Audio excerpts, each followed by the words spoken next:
మన తండ్రి, కుమార, పరిశుద్ధాత్మ దేవునికి వందనాలు, స్తోత్రాలు చెల్లించుకుంటూ, ప్రియమైన దేవుని బిడ్డలారా, దేవుడు మనల్ని ప్రేమించి ఆయుష్నిచ్చి ఈ విధముగా ఆయన కృపలో జీవిస్తూ ఈ నూతన దినాన్ని మనకు అనుగ్రహించిన దేవునికి వేలాది స్తోత్రాలు చెల్లించుకుంటున్నాము. వాక్యాలు చూడండి, వాక్యాలు ధ్యానించండి. దేవుని ఆశీర్వాదాలు మనం పొందాలి అంటే వాక్యాలు చూడాలి, వాక్యాలను ధ్యానించాలి. వాక్యాలు చూడండి, షేర్ చేయండి, లైక్ చేయండి, కామెంట్స్ చేయండి. మేమేమైనా వాక్యాల ద్వారా సరి చేసుకోవాలనుకుంటే కామెంట్స్ చేయండి. దేవుడు మిమ్మల్ని మమ్మల్ని కూడా దీవించును గాక. ఈ దినమందు దేవుడిచ్చిన వాక్యము ద్వితీయోపదేశ కాండము 28వ అధ్యాయము 5వ వచనం చదువుకుందాం. నీ గంపయు పిండి పిసుకు నీ తొట్టియు దీవింపబడును. నీవు లోపలికి వచ్చినప్పుడు దీవింపబడదువు, వెలుపలికి వెళ్ళినప్పుడు దీవింపబడదువు. దేవుడి వాక్యం ద్వారా మనల్ని దీవించును గాక. దేవుడు మనకి ఆయన కృప అనుగ్రహిస్తాడు తప్పనిసరిగా. ఎందుకంటే మనం ఆయన వారము, ఆయన ప్రజలము కదా, ఆయన పుట్టించిన వారము కదా. ఆయన కృప మనకి ఎల్లవేళలా ఉంటుంది. ఆయన కొరకు మనం ఎదురు చూస్తున్న వారం, ఆయన దీవెన కొరకు ఎదురు చూస్తున్న వారం కనుక ఆయన కృప మనకి ఎల్లవేళలా ఉంటుంది. ఆ కృపలు అనేక విధాలుగా ఉంటాయి. ఆ కృపలో ఒక కృప ఏంటి అంటే, నీ గంపయు నీవు పిండి పిసుకు తొట్టియు దీవింపబడును అని దేవుడు ఆశీర్వదిస్తున్నాడు మనల్ని. అంటే మనకి సమృద్ధి అయిన ఆహార పానీయాలు దేవుడు అనుగ్రహిస్తున్నాడని మనము ఈ వాక్యం ద్వారా అర్థం చేసుకుంటున్నాం. దేవుడు మనకి ఆహార పానీయాలు ఇస్తేనే మనం సమృద్ధిగా తీసుకోగలుగుతాం. లేదంటే మనము ఎంత ఆస్తిపాస్తులున్నా, ఎంత ధన సమృద్ధి ఉన్నా కానీ ఆహారాలు లేమి కూడా ఉండవచ్చు. ఆహారం తినే యోగ్యత కూడా లేకపోవచ్చు. ఆహారం మన ఇంట్లో సమృద్ధిగా ఉండకపోవచ్చు. ధనధాన్యాలు ఉండినప్పటికీ ఆహారం లేమి కూడా ఏర్పడవచ్చు. కానీ దేవుడు మనల్ని ఆశీర్వదిస్తే, దేవుడు మనకి సమృద్ధిని అనుగ్రహిస్తే, అన్ని విషయాల్లో సమృద్ధిని అనుగ్రహిస్తే, మనం తినడానికి యోగ్యత ఇస్తే, మనము తయారు చేసుకోవడానికి యోగ్యత ఇస్తే, మనము వాటిని తయారు చేసుకోవడానికి సమృద్ధి అయిన ఆహార పదార్థాలు ఇస్తే ఎంతో సంతోషిస్తాము. దేవుణ్ణి మనం ఎంతో ఘనపరుస్తాము, ఆనందిస్తాము. అదే దేవుడు ఇక్కడ తెలియచేస్తున్నాడు. నీ గంపయు నీ పిండి పిసుకు తొట్టియు ఆశీర్వదింపబడును, దీవింపబడును అంటున్నాడు దేవుడు. ఎప్పుడు అంటే మనం ఆయన హత్తుకొని జీవించినప్పుడు, మనం ఆయన్ని సేవిస్తూ జీవించినప్పుడు ఏ లేమి రాదు. మనకి లేమి వచ్చినా, కరువు కాటకలు వచ్చినా మనకి ఈ ఆశీర్వాదం నెరవేరుస్తాడు దేవుడు. మన తొట్టి, మన పిండి పిసుకు తొట్టి, మన గంప నిండుగా పొర్లి పారేటట్టు చేస్తాడు దేవుడు. కరువు కాటకాలు రావచ్చు, ఇబ్బందులు రావచ్చు, ప్రకృతి వైపరీత్యాల వలన ఏదైనా కలగవచ్చు. కానీ మనము ఆయనలో ఉన్నప్పుడు మనకి ఏ కొరత రానియడు. మన మన పిండి పిసుకు తొట్టియు మనకి దీవెనకరంగా ఉంటుంది. మన గంప అంటే సమృద్ధికి సూచన అన్నమాట. సమృద్ధికి అది సూచనగా ఉంటుంది కాబట్టి మనకు సమృద్ధిని కలుగు చేస్తాడు. ఆహారం లేమి లేకుండా చేస్తాడు.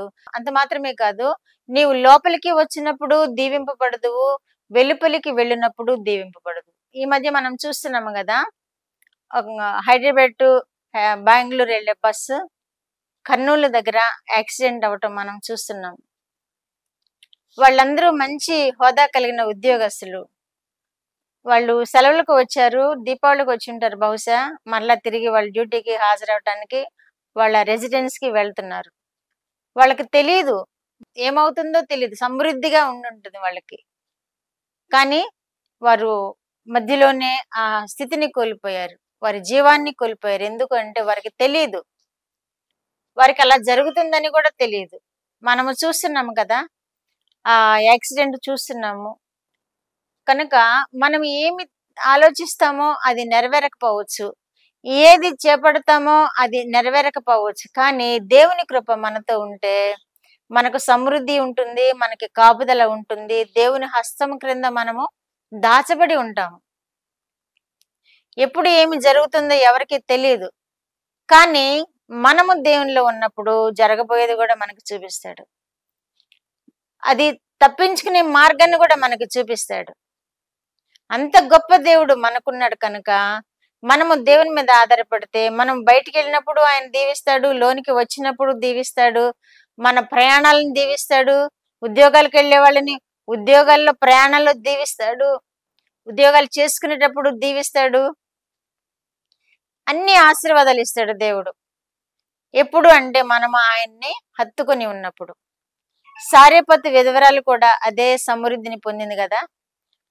ఆ కరువు కాలం పోయే వరకు ఆమె పిండి అయిపోలేదు, ఆ నూనె బుడ్డిలో నూనె అయిపోలేదు. చూసారా ఎంత మనకి జ్ఞానం తెలియచేస్తుంది ఆ మాటలు. మనం ఎలా దేవుని మీద ఆధారపడాలో తెలియచేస్తుంది. ఆ దైవ సేవకుడిని ఆమె నమ్మింది, ఆయన మాటలు నమ్మింది, ఆ విధముగా చేసింది. ఆమె పిండి తరగలేదు, నూనె బుడ్డిలో నూనె తరగలేదు. కరువు అంతా తీరిపోయే వరకు సమృద్ధి ఆమెకి.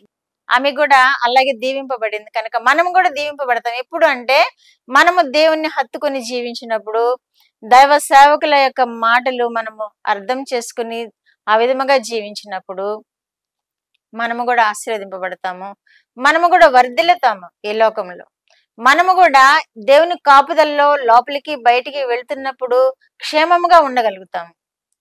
ఉద్యోగాలకు వెళ్తున్న వారు ఎంతో క్షేమంగా కాపాడబడాలి అంటే దేవుని మీద ఆనుకొని దేవుని యొక్క కృపను పొందుకుంటూ ఉంటేనే వారు క్షేమమైన ప్రయాణాలు చేయగలుగుతారు.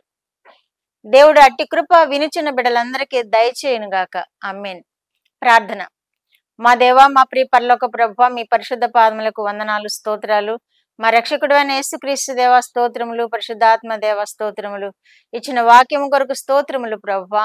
వినిచిన బిడ్డలందరినీ మీరు దీవించండి మా తండ్రి. వారి తొట్టెయు వారి పిండి పిసుకు తొట్టెయు నాయన మా ప్రభువా, వారు తినే ఆహార పానీయాలు సమృద్ధిగా ఉండినట్లుగా మీరు ఆశీర్వదించండి.